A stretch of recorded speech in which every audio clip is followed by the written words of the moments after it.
ভিতৰত তেখেতসকলৰ চাকৰি দিয়া হ'ব।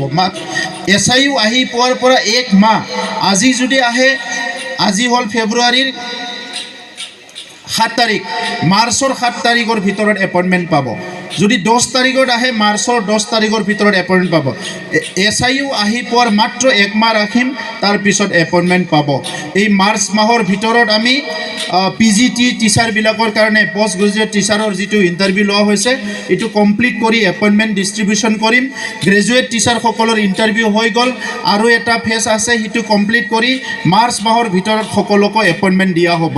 3rd গ্ৰেড 4th গ্ৰেডৰ চাকৰি হৈ আছে। মই ৰাইজক একদম অপেনলি ক'ব বিচাৰিছোঁ, 3rd গ্ৰেড 4th গ্ৰেড চাকৰিৰ আৰু ইণ্টাৰভিউ হ'ব। এপ্ৰিললৈকে বিভিন্ন ইণ্টাৰভিউ হ'ব। এই ইণ্টাৰভিউবিলাকত মই শুনিছোঁ কিছুমান দালালবিলাকে পইচা তোলা আৰম্ভ কৰিছে। আমি চেষ্টা কৰি আছোঁ, পূৰা পুলিচ লগাইছোঁ, চবকে লগাইছোঁ, ফোন টেপিং কৰাই আছোঁ। মই আপোনালোকক সকলোকে অনুৰোধ কৰিম যে 3rd গ্ৰেড 4th গ্ৰেডত চাকৰি পোৱাৰ কাৰণে কোনো যাহাতে 1 টকা পইচাও ঘুচ কাকো নিদিয়ে। কাৰণ চাকৰি ওলাব 3000, চাকৰি ওলাব 3000, মানুহে এপ্লাই কৰিব 1 লাখ BTC অঞ্চলত। গতিকে 1 লাখত কাৰ ভাগ্য আছে, কাৰ মেৰিট আছে, সি চাকৰি পাব। আপুনি নাভাবিব যে আমাৰ দিনত ঘুচ লৈ পেলাই একদম লাষ্ট বেঞ্চত জনৰ যায় আগত যাই পেলাই চাকৰি ল'ব, নহ'ব। মই সেইটো কাৰণতে চাকৰি নকৰিলোঁ। 3টা চাকৰি পাইছোঁ। মোক ইমান ঘুচো বিচাৰা নাছিলে। এটা চাকৰিত মোক 6000 টকা ঘুচ বিচাৰিছিলে, মই চাকৰিটোৱে নকৰিলোঁ।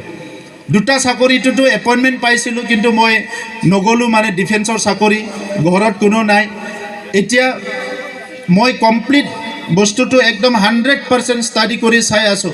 অংগনবাড়ীৰ লৈ পেলাই বিভিন্ন চাকৰিবিলাকত কোনো যাহাতে ঘুচ লোৱা নহয়। আজি বন্দুকধাৰী নাই, আজি কোনো উগ্ৰপন্থী নাই, ইয়াত কোনো টেৰৰিষ্ট নাই। কিন্তু আজিৰ সময়ত এই কৰাপশ্যন, এই ব্ৰাইব, এই ঘুচ, এই ছিষ্টেমটো আমি ঠিক কৰি ল'ব পাৰিলে অনাগত দিনত যেনেকৈ আজি অসমত লাখ লাখ চাকৰি পাইছে, কোনো আঠানা পইচা নিদিয়াকৈ গৰীব মানুহ ল'ৰা ছোৱালীবিলাক তেতিয়াহে চাকৰি পাব। এইবাৰ এইবিলাক চাকৰিবিলাক যিবিলাক পাই আছে, বহুত গৰীব ঘৰৰ ল'ৰা ছোৱালী চাকৰি পাই আছে। আমি যেতিয়া স্কুল কলেজত পঢ়িছিলোঁ, আমাক বহুতে কৈছিলে এই পঢ়ি লাভ নাই, পইচা দিব নোৱাৰিলে চাকৰি নাপায় বুলি কেনে। হয়ও এই সময়ত মন্ত্ৰী MLA বিলাকে লিখি লিখি চাকৰি দিছিলে, মই 100 জন দিম, মই 200 জন দিম। এতিয়া কোনো মন্ত্ৰী MLA EM MCLA কোনো চাকৰি দিব নোৱাৰে।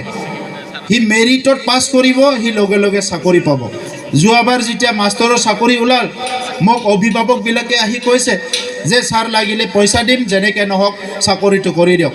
মই কৈছোঁ আপুনি মোক পইচা দিবলৈ যাচিব নালাগে, আপোনাৰ ল'ৰাজনক ছোৱালীজনক ঘৰত পঢ়িব পৰা পৰিৱেশ কৰি দিয়ক, আৰু ইণ্টাৰভিউ পাছ কৰিবৰ কাৰণে কিবা কিতাপ লাগিলে কিনি দিয়ক, আৰু তেখেতক যত্ন লওক যাহাতে ইণ্টাৰভিউটো পাছ কৰে।